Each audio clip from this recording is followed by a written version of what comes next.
네, 일단 오늘 귀하신 분들 앞에서 강의할 수 있게 돼서 너무 영광스럽게 생각하고요. 오늘 강의가 하나님 나라의 기도 사역에 조금이나마 도움이 될 것을 선포합니다.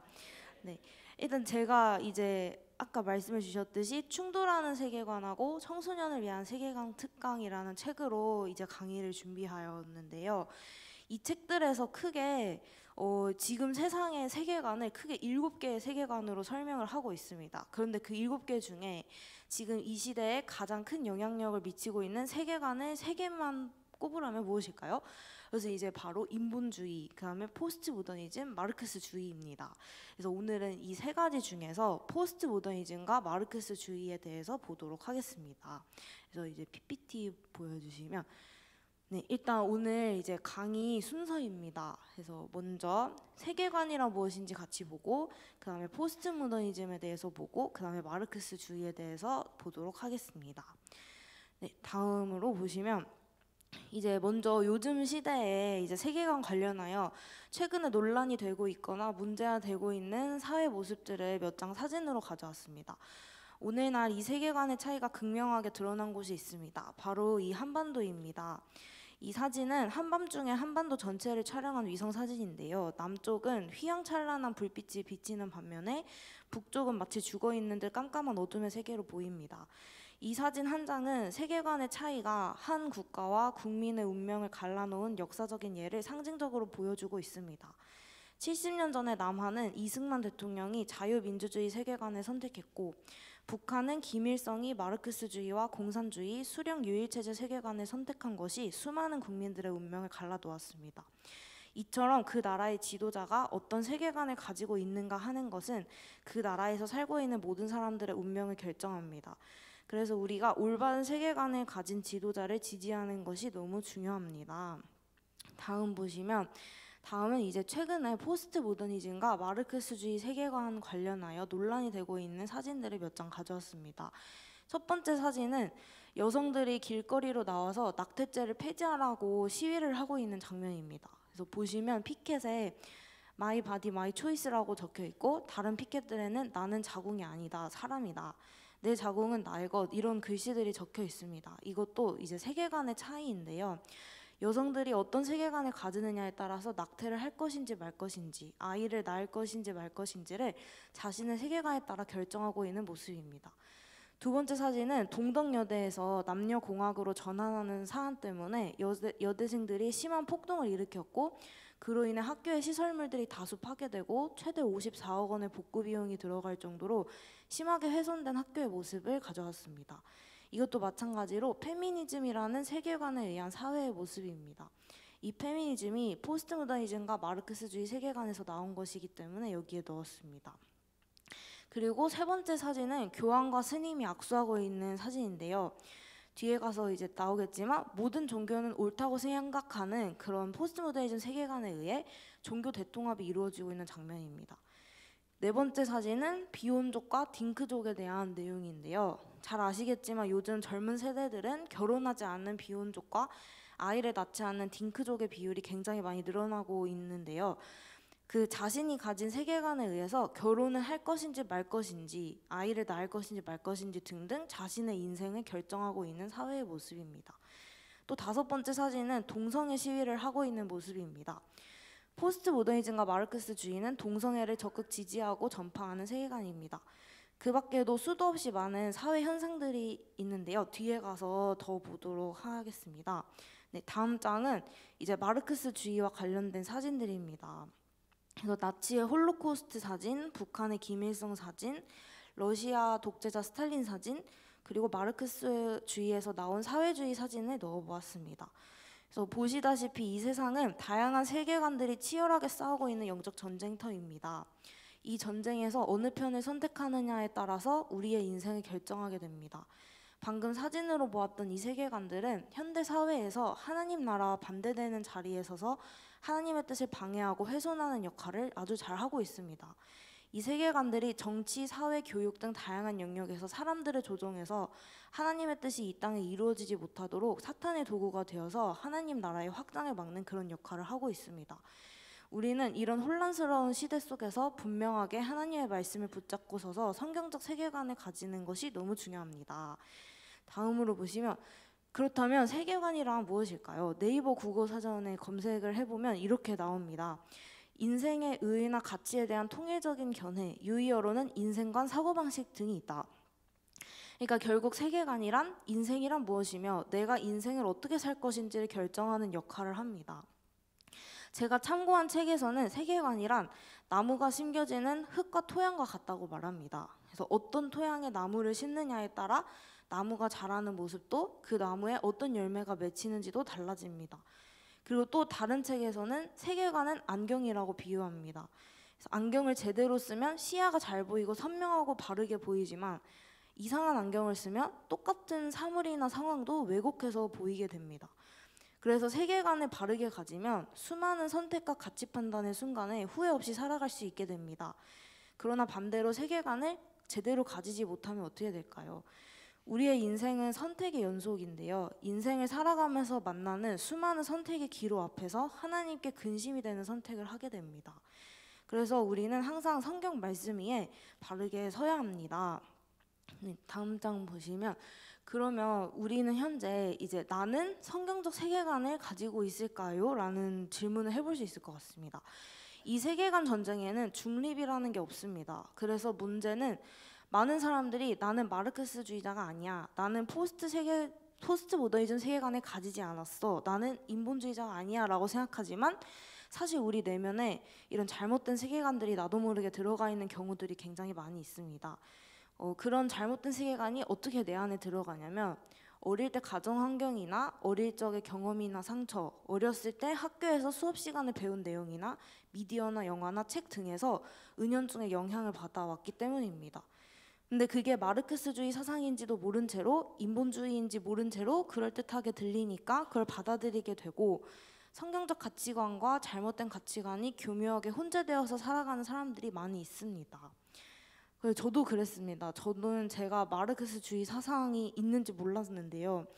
마르크스주의에서 사회주의랑 공산주의가 나왔는데 저는 자유민주주의가 좋고 마르크스주의 사상에 일절 동의하지 않았는데, 근데 세계관 강의 준비를 하면서 내 가치관 안에 마르크스주의의 영향을 받은 부분이 있다는 걸 알게 되었습니다. 그래서 그것 때문에 지금까지 하나님을 원망하고 회개를 못하는 부분이 있었다는 것을 알게 되는 깨달음이 있었습니다. 그리고 또 저희가 손쉽게 접하는 그런 수많은 미디어에 포스트 모더니즘 사상이 엄청나게 깔려 있다는 것도 몰랐는데, 세계관 강의를 준비하시면서 하나님이 알게 하시니까 분별이 되기 시작하였습니다. 그래서 진짜 그런 지금의 때는 세계관 전쟁이구나 하는 걸 많이 깨닫게 되었습니다. 그래서 오늘 강의를 들으시면서 내가 지금 하고 있는 생각은 어디에서부터 나온 것이지 하고 스스로 반문할 수 있는 기회가 되면 좋겠습니다. 그래서 우리와 우리의 다음 세대가 시대를 분별하여 의미 있는 삶을 살아갈 수 있는 계기가 되기를 바랍니다.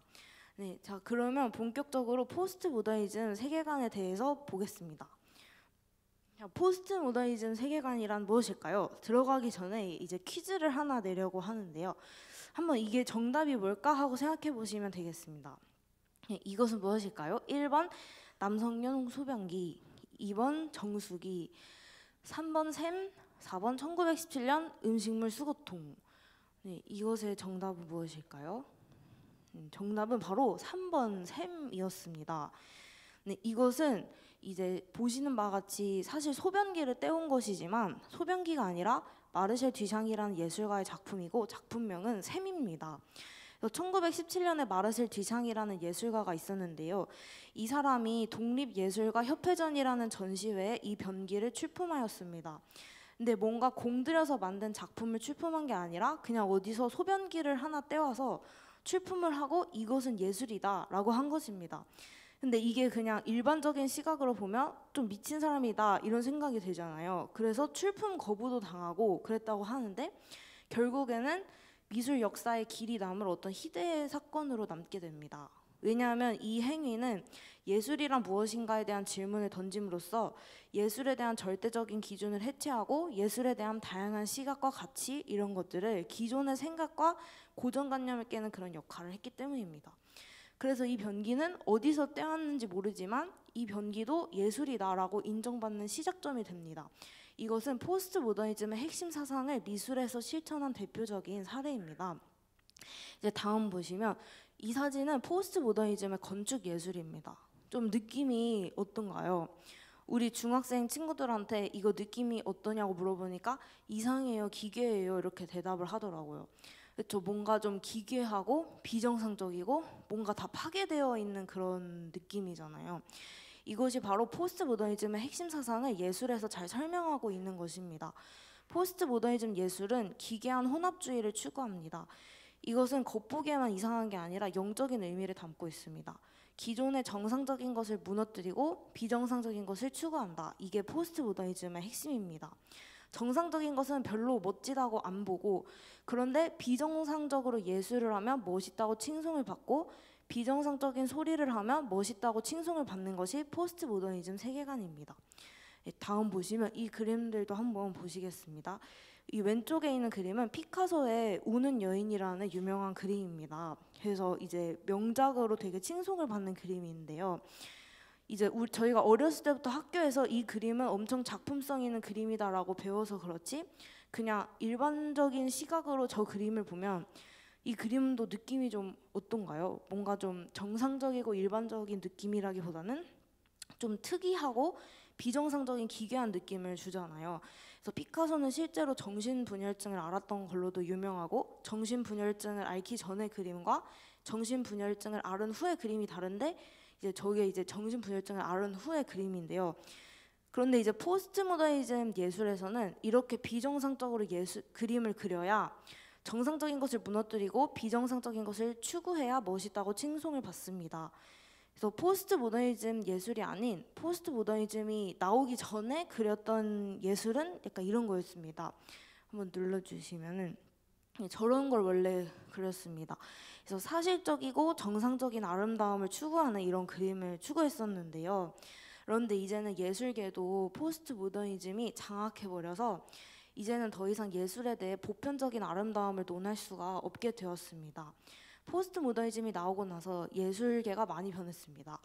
그래서 이제 다음 장 보시면 이제는 이제 패션 쪽에서도 뭔가 난해하고 좀 특이하게 입어야 칭송을 받는 분위기가 된 것 같습니다.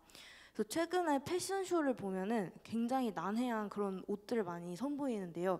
여기 나와 있는 그런 옷 사진들도 그렇지만 또 다른 패션쇼에서는 모델이 몸에 쓰레기 봉지 같은 거를 두르고 나오는데 사람들이 이상하다 아니라 창의적이다, 되게 기존의 고정관념을 깨다니 너무 멋있다 하면서 그런 칭송을 하는 분위기입니다. 그래서 모델이 되게 난해한 옷을 입고 나오는데 사람들은 와 예술적이다, 창의적이다 하면서 그렇게 칭송하는 분위기, 그런 비정상적인 것을 멋있게 보면서 추구하는 것, 이게 바로 포스트 모더니즘의 핵심입니다.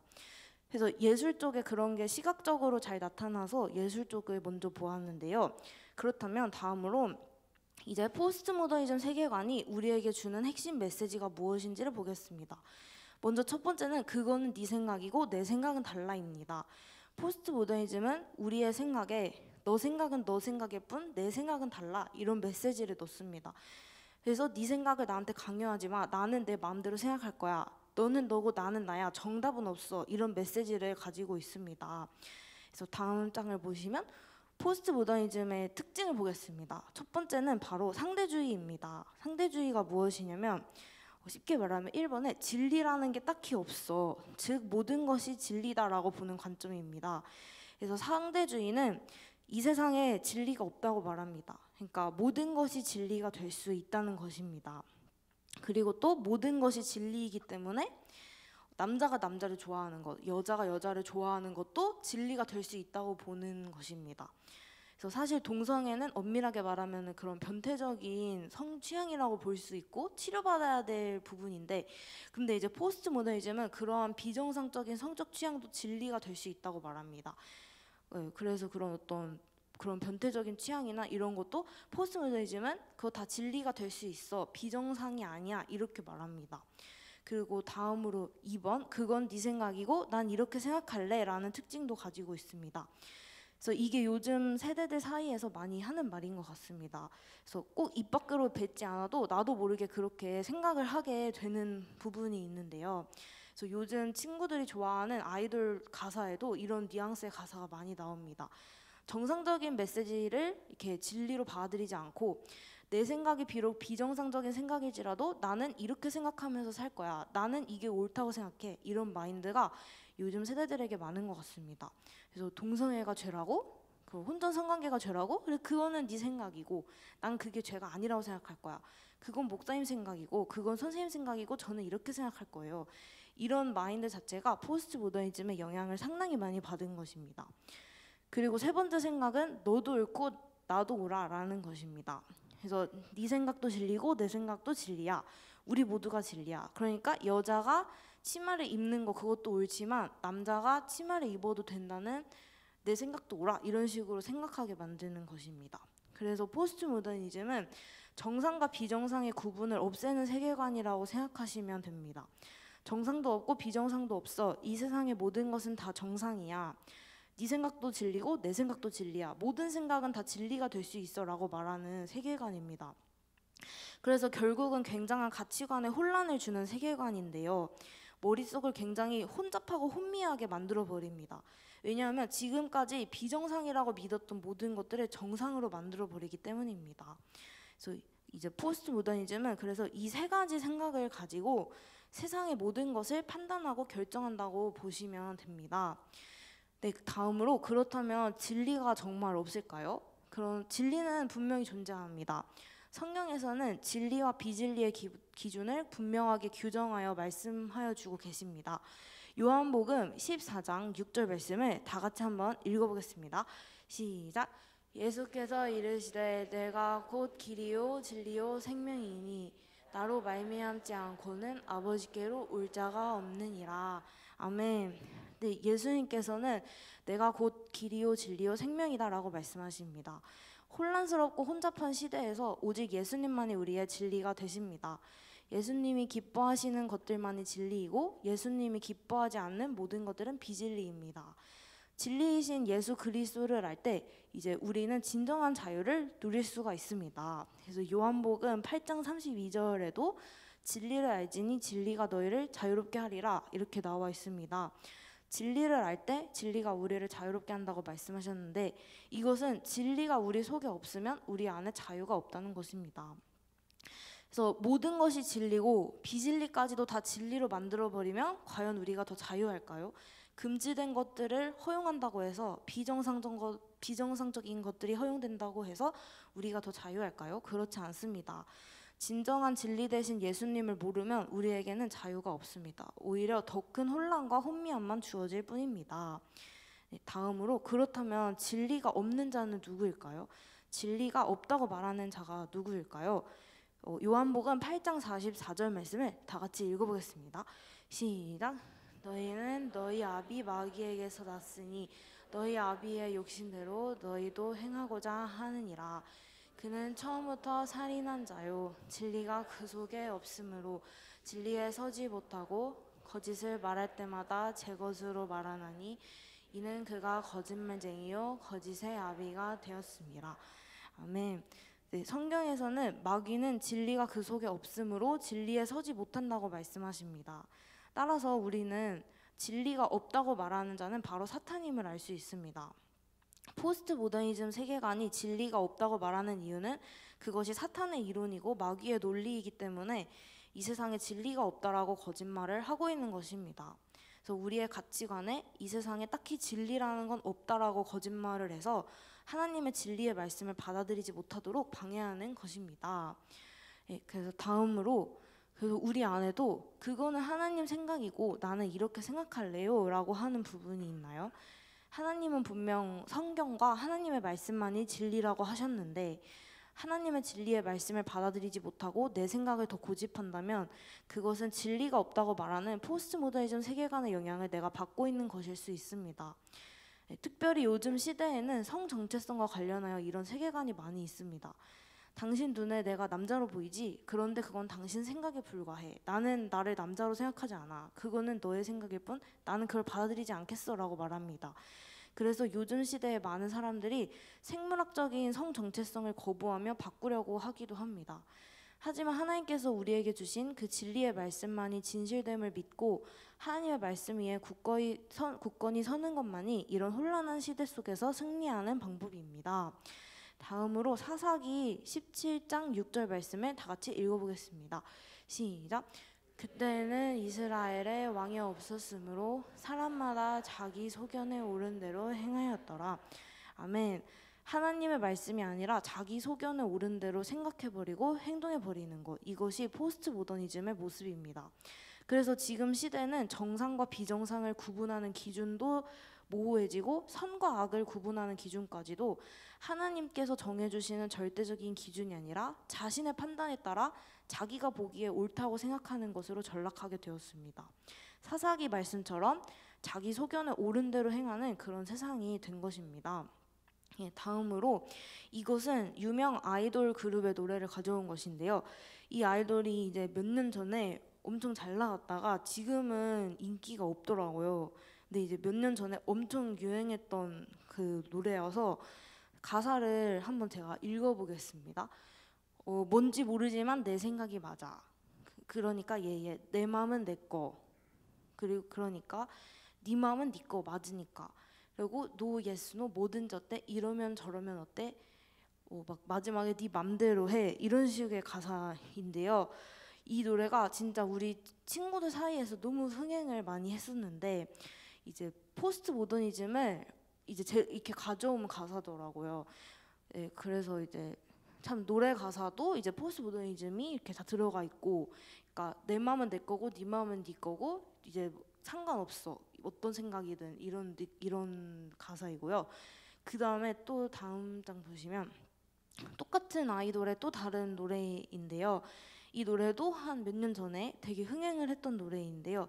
제가 읽어보겠습니다. 잔소리는 스탑 잇 알아서 할게. 내가 뭐가 되든 내가 알아서 할 테니까 좀 평범하게 살든 말든 내버려 둘래? 어차피 내가 살아. 내 인생 내 거니까. 막 이래라 저래라 모두 한마디씩 던터치미. 내 앞가림은 내가 해.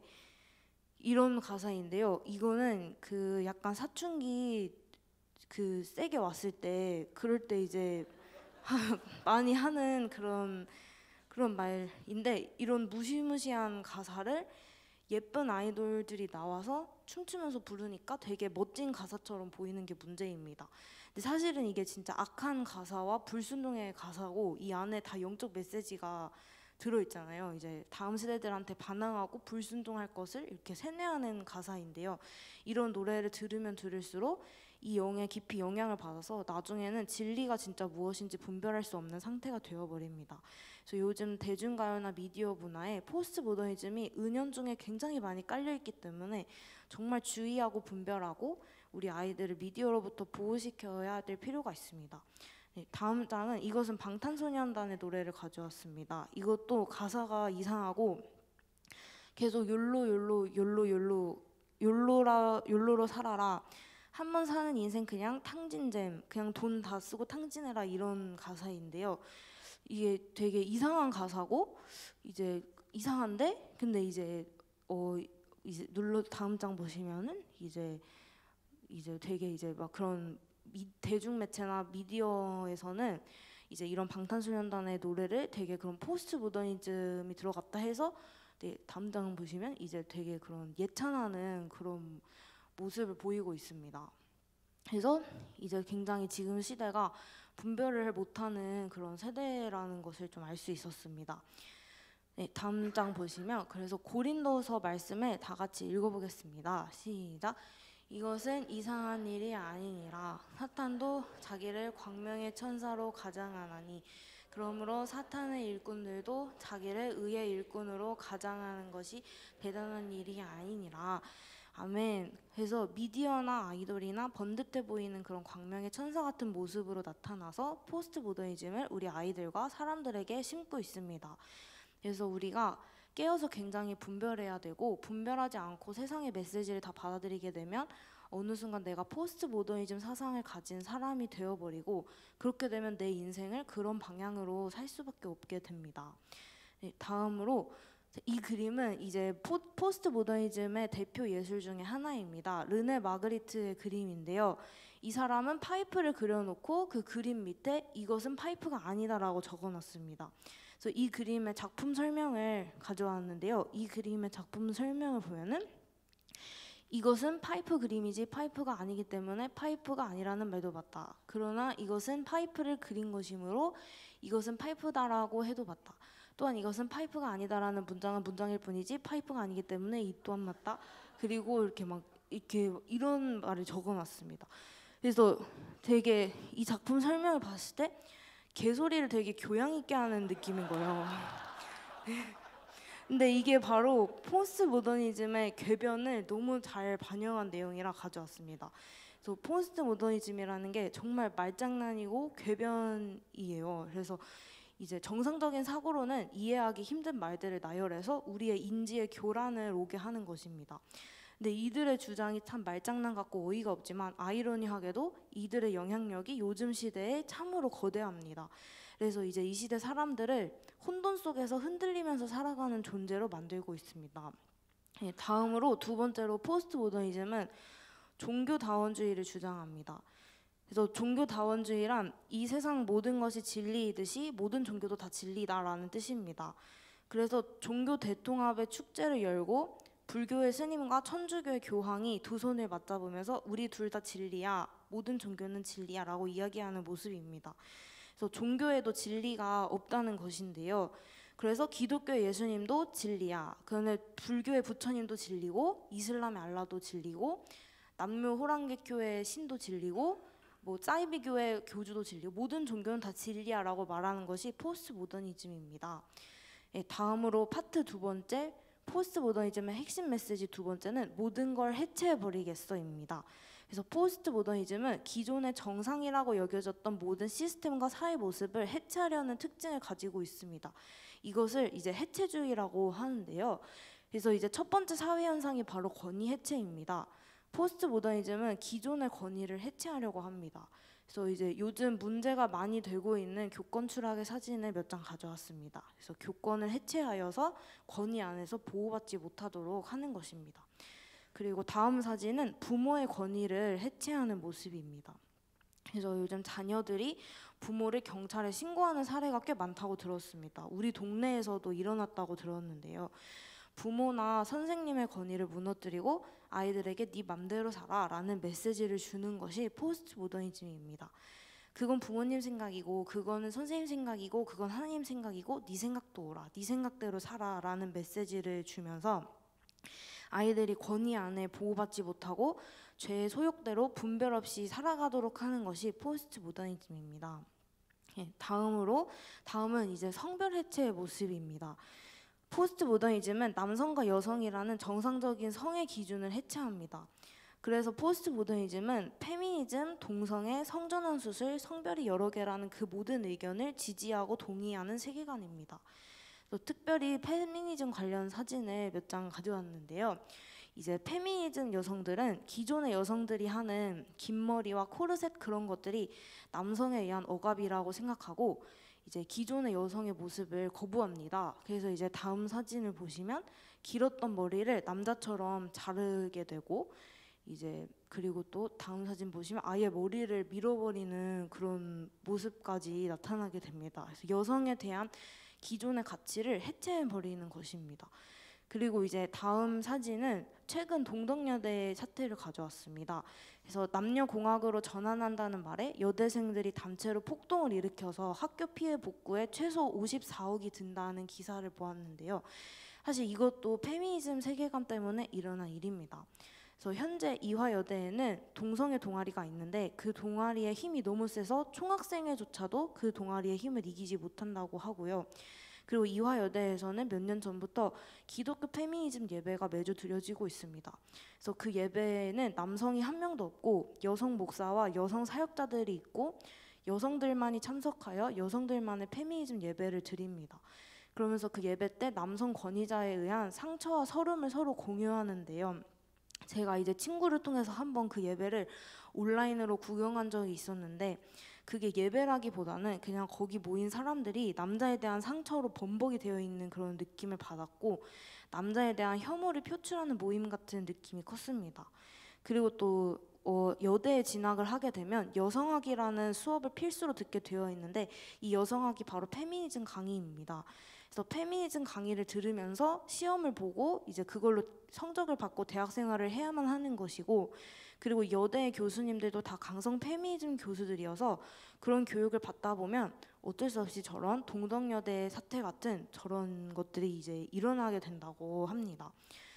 네, 다음으로 페미니즘의 그 실체는 1단계로 남녀를 분리시킵니다.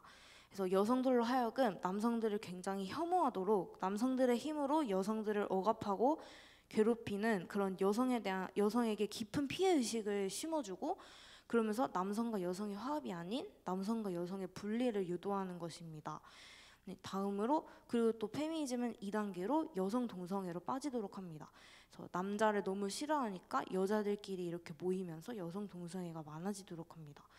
네, 그리고 다음으로 포스트 모더니즘은 이제 모든 이제 성적 취향이 다 진리라고 보기 때문에 포괄적 차별금지법을 찬성하고 적극 지지하는 세계관입니다. 마르크스주의나 인본주의도 마찬가지이긴 한데요. 포괄적 차별금지법은 생물학적인 남자와 여자의 성 구분을 해체하고 여러 가지 성을 본인이 직접 결정할 수 있도록 하는 법입니다. 그래서 포스트 모더니즘은 포괄적 차별금지법을 만들고 지지하고 찬성하게 만드는 세계관입니다. 네, 다음 장 보시면 그래서 포스트 모더니즘은 성별이 여러 개다라고 이야기하는데요. 최근에는 KBS에 어떤 젊은이가 나와서 자신의 성별에 대해서 자신은 남성이 아니다, 그렇다고 여성도 아니다, 자신은 호모 로맨스 에이섹슈얼 안드로진이다, 이렇게 이야기를 합니다. 그러자 MC들이 정말 혼란스러운 얼굴로 그 외계인이 아니냐, 안드로진은 혹시 청바지냐, 이런 식으로 이야기를 합니다. 왜냐하면 일반인이 듣기에도 되게 혼란스러운 이야기잖아요. 그러자 이 사람이 자신의 내면에는 남성과 여성이 둘 다 존재하며 내 성별은 내가 정한다, 이렇게 이야기합니다. 그래서 요즘 이렇게 자신의 성별을 자기 마음대로 자기 소견대로 정하는 사람들이 한두 명이 아니라는 게 심각한 사회 문제로 보여집니다. 그런데 이게 바로 포스트 모더니즘에서 규정하는 성적 가치관입니다. 포스트 모더니즘은 진리가 없고 모든 것이 진리다라고 말하기 때문에 성별에서도 모든 성적 취향과 모든 성적 지향이 다 옳다, 이렇게 말을 합니다.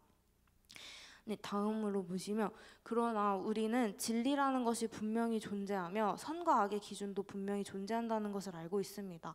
성별에는 남자와 여자만 있으며 하나님께서는 남성과 여성만을 창조하셨습니다. 그것은 창세기 1장에 잘 나타나 있습니다. 그래서 우리는 이 진리의 말씀 위에 굳게 서서 하나님이 기뻐하시는 길을 따라가야 합니다. 네, 다음으로 기독교 내부에서 포스트 모더니즘이 문제가 되는 것이 있습니다. 바로 크리스천 포스트 모더니스트들입니다. 이 사람들은 성경도 믿고 하나님도 믿고 예수님도 믿지만 성경적 세계관과 포스트 모더니즘 세계관을 모두 갖고 있는 사람들입니다. 둘 다 가지고 있으면서 별로 마음에 갈등이 없는 사람들입니다. 그래서 이들은 포스트 모더니즘 세계관도 있기 때문에 성경 말씀이 시대와 문화를 불문하고 변함없이 적용되는 진리라고 생각하지 않습니다. 지금 우리 시대와 우리 사회에 맞게 성경의 텍스트를 재해석해야 한다고 주장합니다.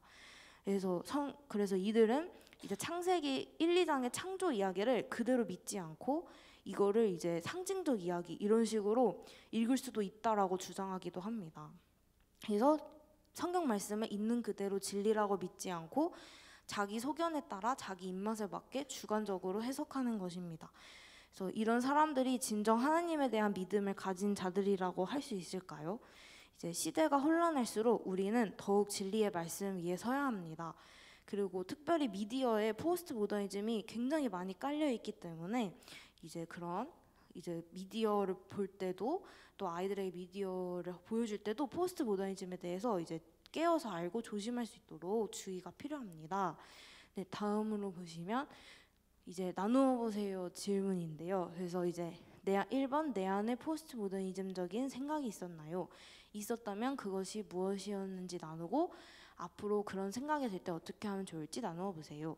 이번 사회나 주변의 모습들 중에 포스트 모더니즘에 영향받은 모습이 있었나요? 그런 것이 있었다면 앞으로는 내가 세상에 영향받기보다 하나님의 말씀으로 무장하여 빛과 소금의 삶을 살아갈 것을 결단해 보세요. 아멘. 네, 여기까지 이제 포스트 모더니즘이었고요. 다음으로 이제 마르크스주의를 이제 하도록 하겠습니다. 네, 이제 PPT 보여주시면은 이제 네, 마르크스주의는 이제 다른 말로 막시즘이라고 부르기도 하는 세계관입니다. 그래서 다음 슬라이드를 보시면, 그래서 마르크스주의는 포스트 모더니즘과 마찬가지로 1번에 나와 있듯이 이제 무신론과 진화론에서 출발하는 세계관입니다.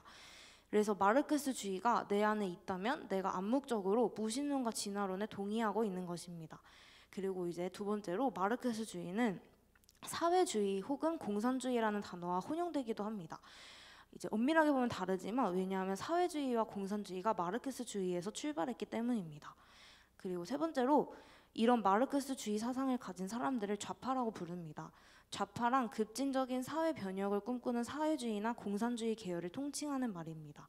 그래서 정치적으로 좌파에 해당하는 사람들은 마르크스주의 세계관에 따르고 있다고 보시면 됩니다. 네, 다음 장 보시면 마르크스주의란 칼 마르크스라는 철학자의 사상입니다. 그렇다면 마르크스주의를 만든 칼 마르크스라는 철학자가 무엇을 가르쳤는지 알아보겠습니다. 지금 보시는 이 책은 칼 마르크스가 1867년에 출간한 자본론이라는 책입니다. 이 책에서 주장하는 사상에 의해서 사회주의, 공산주의, 나치즘, 러시아 소련의 스탈린 독재 등이 나오게 되었고 그 무서운 사상은 20세기 동안에만 1억 명 이상의 목숨을 앗아갔습니다. 그리고 마르크스주의는 여러 세계관 중에서 가장 두드러진 기독교 비방 세력입니다. 오늘날 북한과 중국이 자행하는 만행의 출발점이 바로 이 책이라고 할 수 있겠습니다. 네, 다음으로 그렇다면 칼 마르크스는 누구일까요? 이제 칼 마르크스의 주장을 보시면 첫 번째로 그는 변증법적 유물론을 주장했습니다. 그래서 이 사람의 책에 보면 역사란 물질 세계에 존재하는 어떤 명제들 간의 끊임없는 갈등 관계를 통해 정반합이라는 변증법적 과정을 거쳐 진화 발전한다. 이렇게 되어 있었는데 뭔 소린지 잘 모르겠어서 이제 공부를 좀 해봤는데요.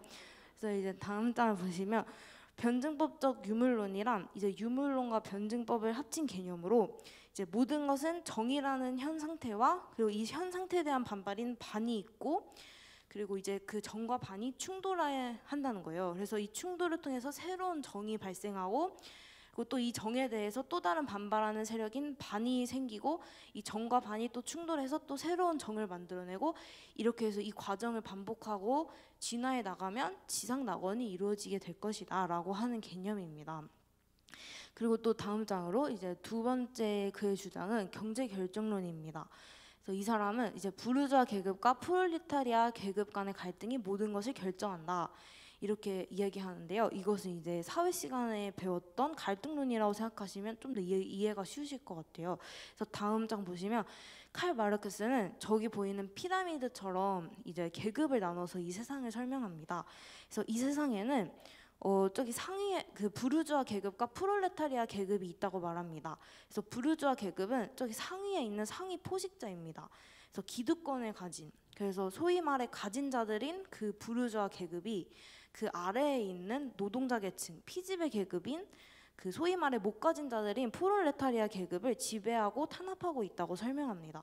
이것 때문에 이 세상의 모든 문제가 발생한다고 설명합니다. 그래서 여기에서 마르크스주의의 핵심 메시지가 나오는데요. 이제 마르크스주의는 모든 것을 가해자와 피해자의 논리로 설명합니다. 그래서 마르크스주의는 지금의 사회 현상이나 지금의 경제 상황이나 이런 모든 것들을 가해자인 기득권 세력이 피해자인 사회적 약자나 소수자들을 탄압하고 지배하기 때문이라고 설명합니다. 마르크스주의는 이 세상의 문제의 원인을 불평등한 물질 분배에서 찾고 있습니다. 그래서 인간의 역사를 가진 자와 못 가진 자의 그 대결과 갈등으로 보고 이런 계급 간의 갈등에서 모든 문제가 발생한다고 주장합니다. 그래서 부르주아라고 불리는 가진 자들, 기득권자들이 경제적인 그 열매를 독점하기 위해서 가지지 못한 프롤레타리아 계급을 억압하고 착취해서 이러한 경제적 불평등이 계속되도록 하는 것이 인간 세상의 문제라는 것입니다. 그래서 부르주아 계급은 법과 제도, 교육, 문화를 자신들에게 유리하게 만들고 이 불평등이 지속되도록 계속 공고화시키고 있다라고 주장합니다. 네, 다음 세 번째는 이제 그의 주장은 사회주의입니다. 이 사람은 직접 사회주의란 무엇인지를 책에 정의해 놓았는데요. 뭐라고 정의했냐면 사회주의란 사유재산 제도의 철폐를 핵심으로 하는 사상이다 라고 정의해 놨습니다. 그래서 사회주의는 사유재산을 인정하지 않는 것이 이제 핵심이다라는 이야기입니다. 근데 하나님께서는 사유재산을 인정해 주셨는데 사회주의는 사유재산을 인정하지 않습니다. 그리고 또 칼 마르크스는 공산주의란 무엇인지도 직접 정의해 놓았는데요. 칼 마르크스는 공산주의란 이러한 사회주의가 실현되고 모두가 평등한 사회가 되어 국가조차 필요 없어지는 그런 유토피아가 이루어진 사회이다 이렇게 정의를 해놓았습니다. 그래서 칼 마르크스에게 사회주의란 공산주의라는 유토피아를 향해 가는 중간 단계 정도라고 생각을 했던 것입니다. 그래서 정치적으로 좌파이고 사회주의를 추구한다는 것은 사실상 공산주의로 나아가기 위한 단계를 밟고 싶어 한다는 것과도 같습니다. 네, 다음으로 그런데 사회주의 국가는 절대로 복지 국가가 아닙니다. 가까운 북한과 중국만 봐도 아시겠지만 사회주의 국가는 겉보기에는 사유재산을 철폐하고 모두에게 재산을 분할해주는 평등한 사회를 표방하고 있지만 사실 그렇게 되면 어쩔 수 없이 국가가 주도권을 많이 가져가고 국가가 권한을 매우 많이 가지게 됩니다. 그러다 보니 국민들의 권리나 입지가 줄어들고 국가의 뜻에 무조건 수동적으로 따를 수밖에 없게 되는 그런 형국이 만들어지는 것입니다. 그리고 현실 세계에서는 자본주의 국가들이 사회주의 국가들보다 더 많은 복지 혜택을 제공하고 있습니다. 따라서 사회주의 국가가 된다고 해서 복지 국가가 된다는 말은 틀린 말입니다. 그리고 또 다음 장을 보시면 그리고 사회주의의 단점은 이제 북한만 봐도 아시겠지만 결국은 사람들이 동기부여를 잃는다는 것입니다. 어차피 열심히 일해봐야 열심히 심고 열심히 해봐야 나한테 돌아오는 몫은 똑같으니까 열심히 한 애나 열심히 안 한 애나 받는 몫이 똑같으니까 결국은 일할 의지도 노력할 의지도 잃어버리게 됩니다. 그리고 이런 문제가 발생할 것에 대해서 마르크스주의 철학자들도 예측을 했습니다. 그러면 이들은 이거를 어떻게 해결하려고 했을까요? 마르크스주의의 대표자인 레닌이라는 사람은 이렇게 해결 방안을 말했습니다. 이 문제를 해결하려면 노동을 하지 않는 자들을 취급하는 가장 좋은 방식은 투옥, 강제노동, 게으른 자 10명 중 1명에 대한 즉각적 사살이다. 이렇게 말했습니다. 그래서 실제로 사회주의 공산주의 국가에서는 투옥과 강제노동, 정치범 수용소, 공개처형, 총살 등의 방법들을 자신의 체제를 유지하기 위해 적극 활용하고 있는 것입니다. 이러한 투옥과 강제노동, 즉각적 사살 등이 마르크스주의가 추구하는 방식이기 때문입니다. 네, 다음으로 그렇다면 마르크스주의는 인간이란 어떤 존재라고 설명하고 있을까요? 마르크스주의는 인간은 물질적 진화 과정 속에서 계급 의식도 함께 진화하고 발전하는 존재라고 설명합니다.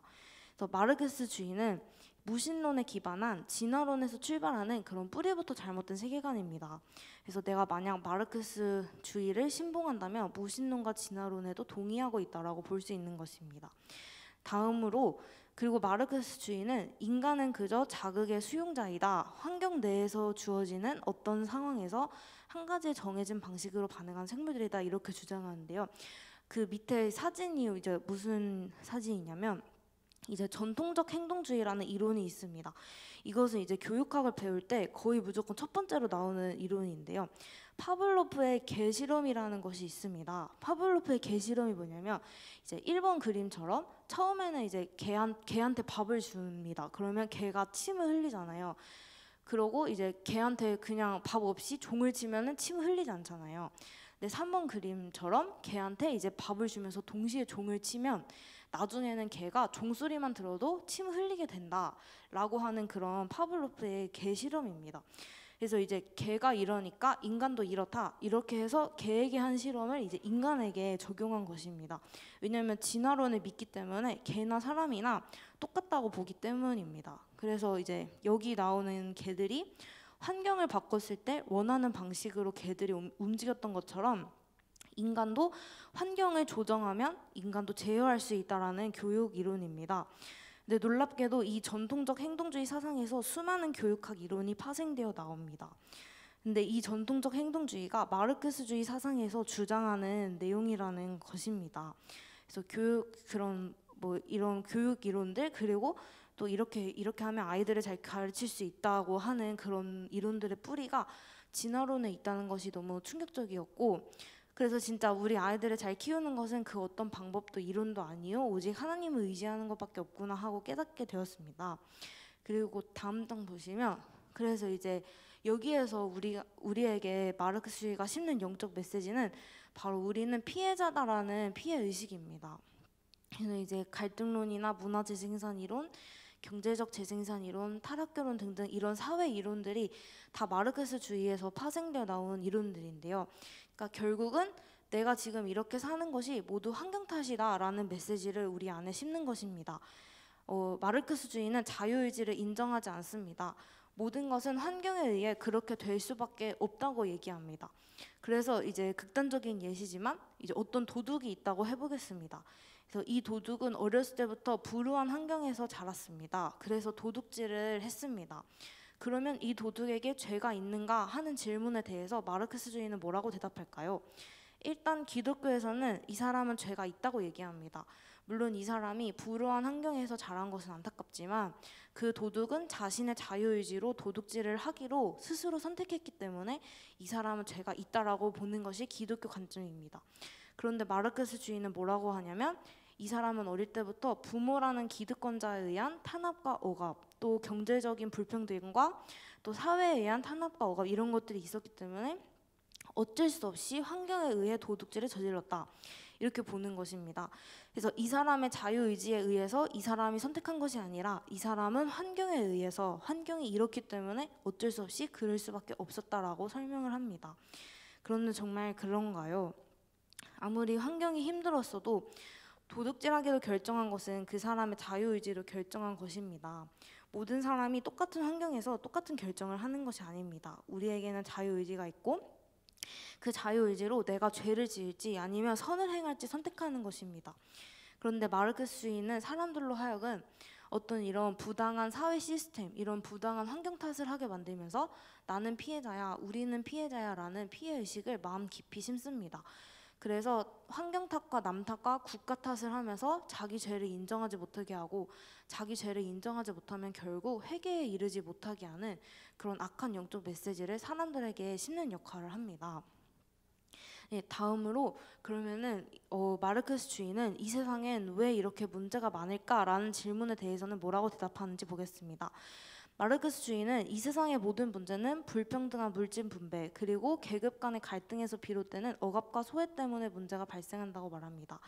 이러한 불평등한 물질 분배는 부르주아인 기득권 세력이 프롤레타리아 계급을 억압하고 착취하고 있기 때문에 그러니까 가진 자들이 못 가진 자들을 탄압하고 지배하고 있기 때문에 이러한 불평등한 물질 분배가 계속해서 이어지고 있다라고 주장합니다. 네, 그리고 또 다음 장 보시면 또 중요한 게 이제 마르크스주의는 많은 여러 세계관들 중에서도 특히나 종교에 대해서 배척하는 세계관입니다. 마르크스주의는 종교는 아편이다라고 얘기합니다. 무슨 말이냐면 종교는 마치 마약처럼 사람의 마음을 편안하게 하고 모든 상황을 감사로 수용하게 해서 사람의 내면 안에 있는 반발과 반항심을 마약처럼 이렇게 없앤다는 거예요. 그래서 마르크스주의가 원하는 것은 사람들이 분개하고 분노해서 지금 이 현실을 타도하고 폭력을 사용해서 싸워서 기득권 세력을 무너뜨리고 그러는 것을 마르크스주의는 원하는데 사람들이 종교를 믿으면 그러한 마르크스주의의 목표를 이루는 데 방해가 되는 거예요. 그리고 마르크스주의는 특별히 모든 종교 중에서 특히 기독교에 대해서 탄압이 심한 것으로 유명합니다. 그래서 이제 마르크스주의자들은 특히 기독교는 현실에 순응하게 하고 자신이 착취당하고 있다는 사실을 깨닫지 못하게 하는 매우 악한 기제다라고 주장합니다. 이게 실제로 마르크스주의 책에 적혀 있는 내용입니다. 왜냐하면 기독교는 하나님께 대한 순종과 권위에 대한 그런 복종을 강조하잖아요. 그런데 마르크스주의는 권위에 대한 순종이나 복종을 싫어하고 그 기득권자들과 권위자들을 폭력을 사용해서 타도해야 된다고 주장하기 때문에 기독교의 그런 가치관이 마르크스주의의 정면으로 대치되는 것입니다. 그래서 사회주의, 공산주의 국가들을 보면 특히나 기독교를 싫어하는 것을 알 수 있습니다. 가까운 곳에서 보면 북한과 중국을 보시면 아시겠지만 기독교 탄압이 정말 처절하고 잔인하게 이루어지고 있습니다. 그것이 바로 마르크스주의 국가의 현실입니다. 자기들의 목표와 사상을 이루기 위해서 기독교를 무차별적으로 탄압하고 기독교인들을 공개 처형시키고 정치범 수용소에 가둬서 악랄하게 노동을 시키고 고문을 하고, 이런 것이 바로 마르크스주의가 사탄의 가치관이라는 걸 잘 드러내주는 것입니다. 그래서 몇 년 전에 저희 코로나 때 교회 예배 탄압이 있었잖아요. 그래서 성당이나 절이나 사이비 종교나 클럽이나 술집도 다 내버려 두면서 교회한테만 예배드리지 못하게, 오프라인 소모임도 가지 못하게 탄압하는 일이 있었는데요. 그럴 수밖에 없는 것이 코로나 당시 집권 정권이 가지고 있는 그 세계관이 마르크스주의 세계관이었기 때문에 그럴 수밖에 없었던 것입니다. 예, 다음으로 보시면, 다음으로 또 마르크스주의가 종교를 싫어하는 이유가 종교는 계급 없는 사회의 발달을 막는 장애물이다, 이렇게 말합니다. 그러면서 이제 덧붙이는 게, 특히 교회는 이제 노동자 운동에, 저기 다음 보시면 노동자 운동의 분열을 촉진하며 자본주의에 대한 투쟁으로부터 돌아서게 한다, 이렇게 얘기하면서 1929년에 소련은 교회에 대한 전쟁을 선포하고 교회 탄압을 무지막지하게 실시하는 일이 있었습니다. 네, 다음으로, 그리고 마르크스주의에서는 이제 가정의 붕괴가 필요하다라고 말합니다. 왜냐하면 이 사람들은 가족은 자본주의 계급 사회를 유지시키기 위해 노동력을 재생산하는, 즉 출산하는 제도이다라고 주장합니다. 그리고 또 가정이란 사유재산 제도를 이게 유지하는, 왜냐하면 아버지의 유산을 아들이 물려받게 되고 이런 등등의, 그렇게 보기 때문에 그래서 가정이란 체제를 파괴시키고자 합니다. 그런데 가족과 기독교를 한 번에 파괴할 수 있는 것은 성이다. 그래서 성을 공격하는 그런 세계관입니다.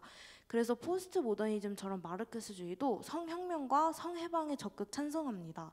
그래서 성적 해방에 대해서 포스트 모더니즘과 마르크스주의는 동일하게 찬성하는 모습을 보입니다. 그리고 여기에다가 인본주의 세계관도 성적 해방에 대해서 찬성하는 입장입니다. 다음으로, 그렇다면 마르크스주의는 이 세상의 문제를 어떻게 해결할 수 있나요? 라는 질문에 대해서 뭐라고 답하는지 보겠습니다. 마르크스주의는 프롤레타리아 계급의 해방이 필요하다고 말하면서 자본주의는 탐욕에 기반한 악한 체제이며 공산주의는 평등에 기반한 선한 체제라고 말합니다. 그래서 문제를 해결하려면 오직 과격한 사회혁명을 통해서만 가능하다. 우리의 목표를 이루기 위해서는 폭력과 거짓 등 수단과 방법을 가리지 말라라고 주장합니다. 그래서 다음 장 보시면, 그래서 이들이 주장하는 것은 프롤레타리아 윤리인데요. 이것은 목적이 수단을 정당화한다는 뜻입니다. 그러니까 자기들의 목표를 이루기 위해서라면 어떤 수단과 방법을 사용해도 괜찮고 그것이 폭력과 살인과 거짓이어도 정당화될 수 있다는 생각을 가지고 있습니다. 네, 그래서 다음 장 보시면 이 사람들의 이런 가치관은 공산당 선언이라는 책에 잘 나와 있습니다. 그래서 이 책에 보시면 공산주의자들은 자신들의 목적이 현존하는 모든 사회 질서를 폭력적으로 타도함으로써만 이루어질 수 있다는 것을 공공연하게 선언한다. 지배 계급들로 하여금 공산주의 혁명 앞에서 벌벌 떨게 하라. 프롤레타리아가 혁명에서 이를 것이라고는 쇠사슬 뿐이요 얻을 것은 세계 전체다. 이렇게 얘기하면서 자신들의 목적을 이루기 위해서는 폭력도 살인도 거짓도 즉각적 사살도 공개 처형도 인권 탄압도 다 가능하다고 주장합니다. 그래서 자신들의 목적을 이루려면 그런 모든 행위도 다 정당화될 수 있다는 생각을 가지고 있습니다. 다음 장 보시면, 그렇다면 이 마르크스주의 국가들의 결과는 어떻게 되었을까요? 우리가 다 이미 봐서 알지만 실패입니다. 공산당의 독재적인 경제 운용, 경제적 효율성과 활력 저하, 소수 엘리트 집단의 이익 편취, 사회적 불평등 심화, 이런 현상들이 이게 북한을 비롯한 사회주의, 공산주의 국가들의 현실입니다. 그러니까 그들이 말하는 유토피아란 말만 유토피아이지 이제 실제로는 감상주의에 빠진 격이라는 것입니다. 네, 다음 장으로, 그리고 이제 이러한 마르크스주의는 결국 나치의 홀로코스트, 그 유대인 대학살이라는 그런 역사적인 결과를 만들어내고 말았습니다. 네, 다음 장으로 보시면, 그러면 이상적으로는 좋은 아이디어였던 마르크스주의가 왜 실패했을까요? 그 이유는 먼저 마르크스주의는 인간의 죄성에 대한 이해가 없습니다. 마르크스주의는 인간 안에 죄성이 있다는 것을 제대로 보지 못해서 인간의 이기심과 탐욕이 공산주의 국가에서 적절히 통제될 수 있을 것이라고 오판하였습니다. 네, 그리고 다음으로 또 이 사람들은 그 비윤리적인 사상을 가지고 있습니다.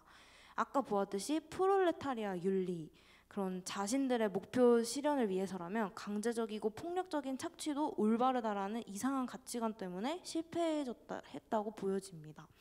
네, 그래서 다음으로 마르크스주의 본질에 대해서 정리하자면 첫 번째는 이제 각 개인의 자유와 그 자유에 따른 책임을 강조하지 않습니다.